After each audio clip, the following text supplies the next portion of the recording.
Berita selanjutnya pemirsa, Forum Komunikasi Honorer R2 dan R3 se-Kabupaten Kerinci gelar rapat dengan pendapat dengan anggota DPRD Kabupaten Kerinci dan dinas terkait untuk membahas kejelasan status mereka pasca seleksi P3K 2024, mengingat pengabdian mereka sudah puluhan tahun. Forum Komunikasi Honorer R2 dan R3 se-Kabupaten Kerinci memperjuangkan statusnya pasca seleksi pegawai pemerintah perjanjian kerja atau P3K tahun 2024. Pada Senin kemarin, mereka menggelar rapat dengar pendapat bersama anggota DPRD Kabupaten Kerinci dan dinas terkait, guna meminta kejelasan mengenai nasib mereka. Dalam rapat yang berlangsung alot, tenaga honorer R2 dan R3 menuntut untuk diangkat sebagai P3K penuh waktu dan menolak skema P3K paruh waktu, mengingat mereka telah mengabdi selama puluhan tahun. Selain itu, mereka juga meminta agar pemerintah Kabupaten Kerinci tidak membuka seleksi CPNS dan P3K sebelum seluruh tenaga honorer R2 dan R3 diangkat menjadi pegawai pemerintah perjanjian kerja atau P3K. Dengan harapan formasi yang kosong tidak terisi pada seleksi CPNS dan P3K 2024 dapat diberikan kepada tenaga honorer R2 dan R3.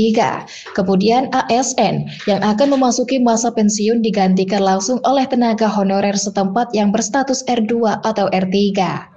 Edios Hendra, perwakilan honorer R2 dan R3 menyampaikan, tenaga honorer yang telah mengabdi selama puluhan tahun untuk dapat diangkat sebagai P3K penuh waktu. Menurutnya skema P3K paruh waktu bukanlah solusi yang adil karena akan berdampak pada kesejahteraan mereka, terutama dalam hal pendapatan keluarga. Kami P3K bisa dikatakan paruh waktu ini menjadi P3K penuh waktu. Teman-teman semua berharap bahwa kami bekerja di instansi kami masing-masing sudah puluhan tahun. Tentunya kalau diangkat menjadi P3K paruh waktu akan berdampak kepada hasil dari pendapatan keluarga kami. Ya, hasil kesempatannya sudah tertuang di berita acara hearing pada hari ini, ditandatangani oleh seluruh anggota DPRD dan pimpinan DPRD. Sementara itu, Ketua DPRD Kabupaten Kerinci Irwandri mengatakan, mengingat pengabdian puluhan tahun para tenaga honorer, pihaknya akan mendorong agar tenaga honorer berstatus R2 dan R3 diangkat menjadi P3K penuh waktu, selama ada aturan dan petunjuk teknis yang mendukung.